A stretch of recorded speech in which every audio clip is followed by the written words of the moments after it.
Selamat sore sahabat Bali Organik TV dimanapun sahabat berada. Nah, banyak yang bertanya mengenai masalah bertani ini. Memulai dari mana, Pak? Bagaimana caranya agar saya bisa sukses dalam berkebun skala kecil seperti itu? Sebenarnya tidak ada yang bisa menjamin 100% seorang petani itu bisa berhasil seperti itu ya. Karena itu kembali lagi masalah bagaimana mengelola pertanian yang kita lakukan agar bisa efisien, kemudian agar bisa sukses, kemudian agar bisa produktif seperti itu. Nah, kali ini di video ini saya akan mengajak sahabat untuk melihat setidaknya elemen apa yang bisa kita jadikan patokan agar kita memulai pertanian ini secara baik atau di jalur yang benar seperti itu. Jadi bukan di jalur yang pada akhirnya akan membawa kita ke kerugian secara material maupun waktu, tenaga, akan tetapi membawa kita kepada efisiensi bertani seperti itu. Karena saya sendiri bertani itu sudah 5 tahun lebih ya, 5 tahun 6 tahun seperti itu. Dan di awal-awal saya mencoba dunia tani seperti ini, walaupun dulu itu hanya sebagai hobi, awalnya hanya sebagai hobi, dan banyak sekali saya membuang yang namanya biaya-biaya tidak penting, kemudian kesalahan-kesalahan yang sebenarnya tidak perlu sahabat lakukan, tidak perlu mengulang kesalahan yang pernah saya lakukan di masa lalu seperti itu. Oke, dalam video kali ini saya akan membahas mengenai hal-hal yang perlu diperhatikan dalam memulai bertani seperti itu. Oke sahabat, yang pertama yang kita harus lakukan atau siapkan adalah tentu saja penyediaan benih sahabat. Nah, penyediaan benih ini bisa dengan dua metode. Bisa dengan metode membeli benih yang sudah jadi atau benih pabrikan, atau kita menyiapkan sendiri benih yang sudah ada di kebun kita seperti itu. Nah, untuk sahabat yang belum memulai bertani tentunya ya wajib membeli benih yang ada di toko pertanian seperti itu, karena belum ada benih yang kita bisa hasilkan di kebun seperti itu.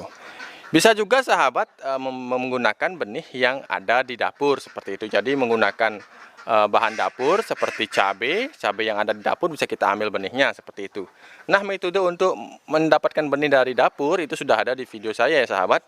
Silahkan dicari lagi video mengenai mencari benih unggul dari dapur seperti itu. Kemudian benih ini, kalau saya pribadi lebih suka menggunakan benih yang saya kembangkan dari kebun saya seperti itu. Karena apa? Karena benih ini sudah terbukti mampu beradaptasi dengan baik di sekitaran kebun saya dengan tipe cuaca dan tipe tanah yang ada di kebun saya sahabat. Jadi ke depan bila sahabat sudah mulai panen, jangan dipanen semua ya sahabat. Jadi sisakan sedikit untuk menjadi benih generasi kedua seperti itu. Biasanya perlakuan ini akan lebih adaptif, atau benih yang sahabat hasilkan dari kebun ini biasanya lebih tahan terhadap penyakit karena generasinya sudah generasi yang tahan terhadap serangan hama sebelumnya seperti itu sahabat. Setelah benih siap, kemudian tentu saja media tanam ya sahabat. Ke persemaian kita butuh yang namanya media tanam. Nah, media tanam ini sahabat bisa gunakan media tanam yang sudah saya berikan keterangannya di video-video sebelumnya, yaitu bisa menggunakan campuran yang tersedia di sekitar sahabat seperti itu. Jadi nggak perlu kaku mengikuti yang mana yang saya rekomendasikan.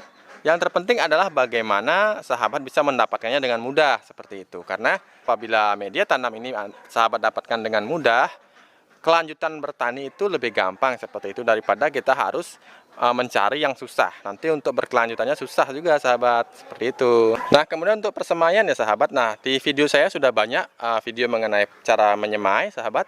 Sahabat bisa gunakan tray seperti ini. Ini adalah tray banyak bolong seperti ini. Saya suka menggunakannya karena ini banyak sekali ventilator udaranya, sehingga media tanam kita bisa mendapatkan oksigen yang baik sahabat.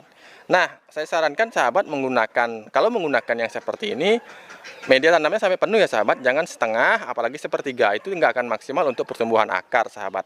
Jadi usahakan penuh. Nah, seperti ini. Atau bisa juga sahabat langsung semai di tanah seperti itu. Seperti yang saya lakukan terhadap tanaman selada saya semainya langsung di tanah. Memang bukan tanah langsung sih, tapi tanah yang saya gemburkan begitu sahabat. Jadi tanah ini saya sudah campurkan juga dengan beberapa elemen media tanam yang lain seperti kompos daun, kemudian juga ada arang sekam, kemudian juga sedikit sekam. Tergantung bahan mana yang tersedia di tempat sahabat. Yang pasti pastikan untuk media semai itu harus gembur ya sahabat.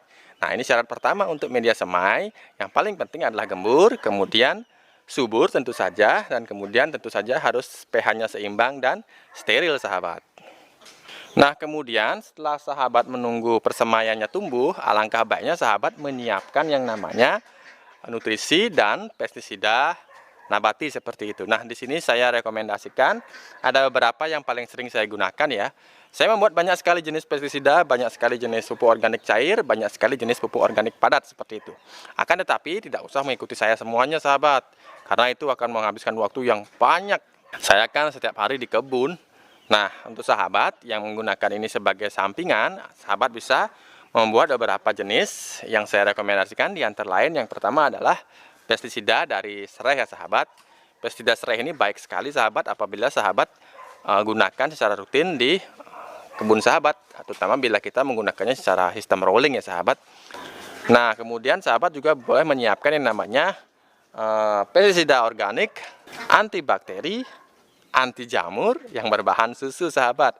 Ini benar-benar multiguna banget sahabat. Jadi sahabat saya rekomendasikan buat juga pestisida dan antibakteri sekaligus tambahan kalsium bagi tanaman sahabat yang berbahan dasar dari susu sahabat. Susu ditambahkan dengan ekstrak dari bunga kembang kertas seperti itu. Jadi videonya sudah ada juga di koleksi channel Bali Organik TV seperti itu.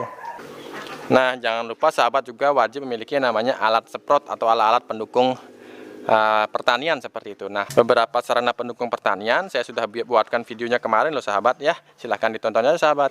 Nah, kemudian untuk nutrisi di sini saya selalu menggunakan nutrisi yang juga asalnya itu dari alam sekitar saya sahabat. Jadi dari sekitar kebun. Kenapa? Yang pertama jelas karena murah dan nggak beli sahabat.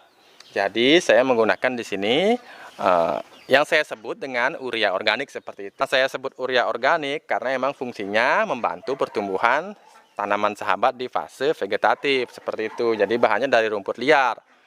Kadang-kadang yang terbaik menurut saya adalah rumput teki ya sahabat. Rumput teki atau rumput kawat itu benar-benar bagus sahabat. Jadi tanaman kita bisa kuat seperti halnya rumput kawat yang kuat banget. Rumput kawat itu terkenal bandel banget kan sahabat. Nah, seperti itu yang saya pakai. Jadi saya menggunakan urea organik ini di fase-fase awal pertumbuhan tanaman seperti itu. Belum lagi juga ada kompos daun. Kompos daun ini juga salah satu favorit saya sahabat. Jadi benar-benar pertama kali menanam ke media tanam, saya pasti menggunakan yang namanya kompos daun kering seperti ini sahabat. Videonya juga sudah ada sahabat ya. Sahabat bisa cari di koleksi video Bali Organik TV. Nah, kemudian untuk pupuk kotoran hewan, saya di sini favoritnya sapi. Yang kenapa saya favorit terhadap pupuk kotoran hewan dari sapi? Yang pertama jelas karena saya punya sapi, jadi yang tersedia ya sapi sahabat. Bukan berarti kohe kambing atau kohe ayam itu jelek sahabat, itu bisa digunakan juga. Bahkan kohe kambing itu luar biasa banget kalau sahabat punya, seperti itu. Nah, kemudian setelah semua tanaman sahabat tumbuh, jangan lupa untuk rutin penyemprotan ya sahabat. Penyemprotan interval 1 minggu, paling cepat itu 4 hari lah sahabat. Kecuali ada serangan bisa lebih cepat sahabat. Tapi penyemprotan pestisida maupun pemberian pupuk organik itu baiknya 1 minggu sekali ya sahabat. Nah, kalau semua udah berjalan lancar, saatnya kita melihat tanaman kita mulai berbunga sahabat, mulai mengeluarkan buah. Pokoknya asik banget lah di fase ini, sangat mengasihkan sahabat, karena kita melihat tanaman kita itu berhasil berbunga, berhasil berbuah sahabat. Nah, jangan lupa ya sahabat, kemarin saya sudah buatkan video juga mengenai cara mencegah kerontokan bunga dan agar tanaman kita sukses berbuah sahabat.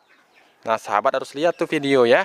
Karena apa? Karena itu adalah bagian terpenting sebenarnya bagaimana kita bisa menghasilkan profit atau keuntungan dari berkebun sahabat.